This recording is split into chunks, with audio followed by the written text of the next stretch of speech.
కర్నూలు జిల్లా దేవనకొండలో అమానుష ఘటన చోటు చేసుకుంది. 8 నెలల చిన్నారిని నీటి డ్రమ్ములో ముంచి దారుణంగా కడతేడ్చాడు కన్న తండ్రి. దాడితో ఘటన స్థలంలోనే పాప మృతి చెందింది. అంతటితో ఆగని నరేష్ తన భార్య శ్రావణిని కూడా కొట్టి చంపేందుకు ప్రయత్నించాడు. తీవ్రంగా గాయపడిన శ్రావణి పరిస్థితి విషమంగా ఉండటంతో కర్నూలు ప్రభుత్వ ఆసుపత్రికి తరలించారు. గతంలో మొదటి భార్యను హత్య చేసి జైలు శిక్ష అనుభవించినట్లు స్థానికులు తెలిపారు. ఘటనా స్థలానికి చేరుకున్న పోలీసులు కేసు నమోదు చేసి దర్యాప్తు ప్రారంభించారు. కర్నూలు జిల్లా దేవనకొండలో అమానుష ఘటన చోటు చేసుకుంది. 8 నెలల చిన్నారిని నీటి డ్రమ్ములో ముంచి దారుణంగా కడతేర్చాడు కన్న తండ్రి. దాడితో ఘటన స్థలంలోనే పాప మృతి చెందింది. అంతటితో ఆగని నరేష్ తన భార్య శ్రావణిని కూడా కొట్టి చంపేందుకు ప్రయత్నించాడు. తీవ్రంగా గాయపడిన శ్రావణి పరిస్థితి విషమంగా ఉండటంతో కర్నూలు ప్రభుత్వ ఆసుపత్రికి తరలించారు. గతంలో మొదటి భార్యను హత్య చేసి జైలు శిక్ష అనుభవించినట్లు స్థానికులు తెలిపారు. ఇక ఘటనా స్థలానికి చేరుకున్న పోలీసులు కేసు నమోదు చేసి దర్యాప్తు ప్రారంభించారు. ఇక ఇదే అంశంపై మరింత సమాచారాన్ని మా ప్రతినిధి బస్వరాజ్ అయితే అందిస్తారు. చెప్పండి బస్వరాజ్. దేవిక, కర్నూలు జిల్లా దేవనకొండలో దారుణం చోటు చేసుకుంది. ఒక కసాయి తండ్రి కన్న బిడ్డను కడదీర్చిన పరిస్థితి.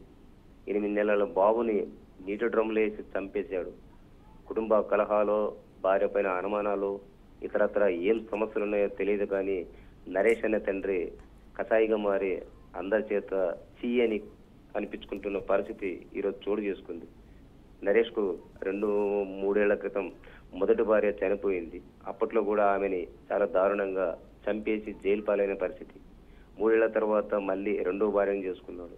కులమాలకు చెందిన శ్రావణిని పెళ్లి చేసుకున్నాడు. ఇటీవల 8 నెలల బాబు కూడా ఆమెకు ఈ దంపతులకు పుట్టడం జరిగింది. అయితే నిన్న 3-4 రోజులుగా ఏదో గొడవ చేస్తూ ఏదైతే గ్రామ శివారున గల పొలంలో వీరు నివాసం ఉంటున్నారు.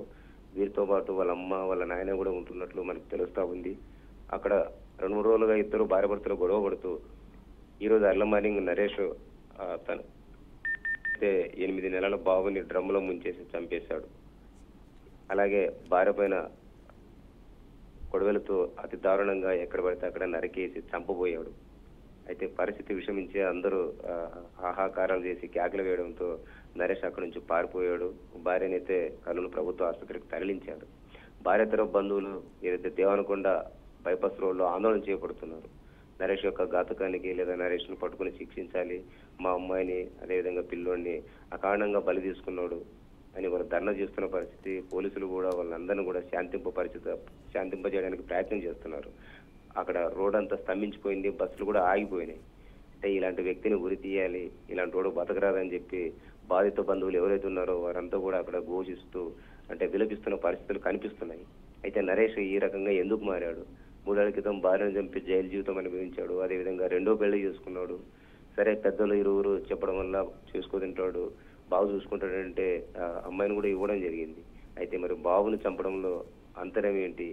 అంటే ఏదన్నా భార్య పైన అనుమానం ఉందా, లేకపోతే ఏదన్నా కుటుంబ కలహాలు ఉన్నాయా, లేదా ఆర్థిక వ్యవహారాలు బెడిచి కొట్టాయా? అంటే ఏదేమైంది కారణంగా తెలియదు కానీ అందరైతే ఎంత దుర్మార్గానికి ఒడిగట్టాడని అందరూ కూడా అక్కడ తిడుతున్న పరిస్థితి. బంధువులు వాళ్ళంతా కూడా ఈ చిన్న పిల్లోని చూసి కన్నీరు మిన్నూరు అవుతున్న పరిస్థితి. అవంశం తెలియని పసిపాపను ఎలా చిదిమేశాడని అందరూ కూడా శాపనార్థాలు పెడుతున్న పరిస్థితి.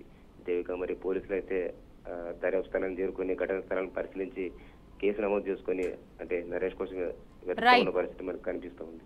Right, thank you for the update Baswaraj.